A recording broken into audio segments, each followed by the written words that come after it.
This is the screencast for section 2.3, example 2. We're going to find points of continuity and discontinuity, but in a more general aspect.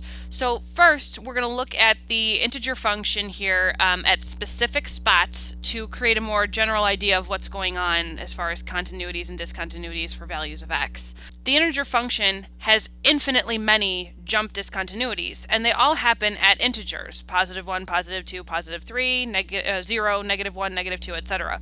So let's look at a couple of integers, and the limit as x approaches, let's say 0 from the right would be 0, but then 0 from the left would be negative 1. The function's value is defined at 0 to be 0. So now the integer function is not continuous at x equals 0.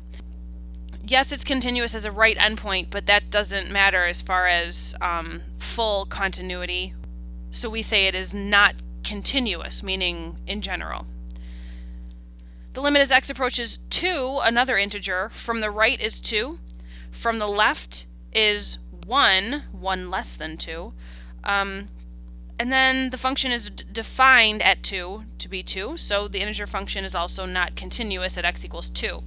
However, if you look at something in the middle of integers, so 3.5, the limit as x approaches 3.5 of f of x is 3, which is also the integer function's value at 3.5, also 3. So since all those things are equal, the integer function is continuous at x equals 3.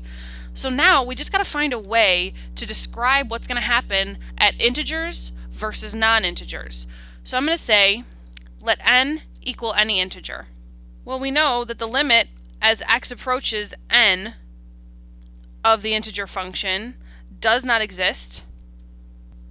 Now we also know the integer function's value at n is going to be that integer, just like f of 0 was 0, f of 2 was 2, f of n will equal n.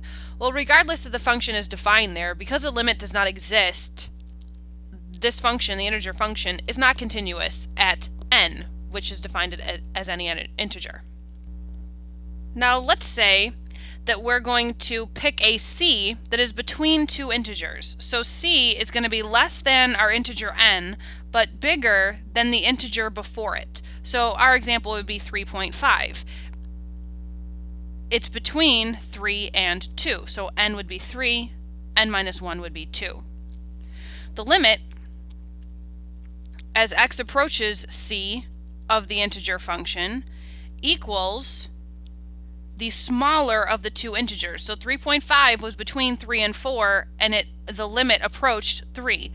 So the limit as x approaches c of the integer function would be the n minus 1, which is also how the integer function is defined at c. The integer's function's value at 3.5 was 3, the smaller of the two integers it's between, which is why they call it the greatest integer function. Therefore, the integer function is continuous at all c in between integers. The Now Try problem number 7 asks us to find the points of continuity and the points of discontinuity of this function and identify each type of discontinuity. Well, I know that the absolute value of x over x, if I plug in any integer greater than 1, I'm going to get the value 1, because a number divided by itself is 1, and those numbers would both be positive. If I plug in 0, I'm going to get undefined. And if I plug in a number less than 1, the denominator is going to be negative, the numerator is going to stay positive, but it's still going to be an integer divided by itself, so the result would be negative 1. Still having an open circle here. So this function has points of continuity and discontinuity in 3 phases: less than 0, 0, and greater than 0. So we'll say for c greater than 0, the limit as x approaches c of the absolute value of x over x equals positive 1, which is the absolute value of c over c. Therefore, the absolute value of x over x is continuous for c is greater than 0. How about for c is less than 0? The limit as x approaches any number less than 0 of the absolute value of x over x is going to be negative 1, which will be the absolute value of that number divided by itself. Therefore, the absolute value of x over x is continuous for c is less than 0. However, our third case, for c equals 0, the limit as x approaches c of our function doesn't exist, and the function's value at 0 doesn't exist. Therefore, absolute value of x over x is discontinuous at c equals 0.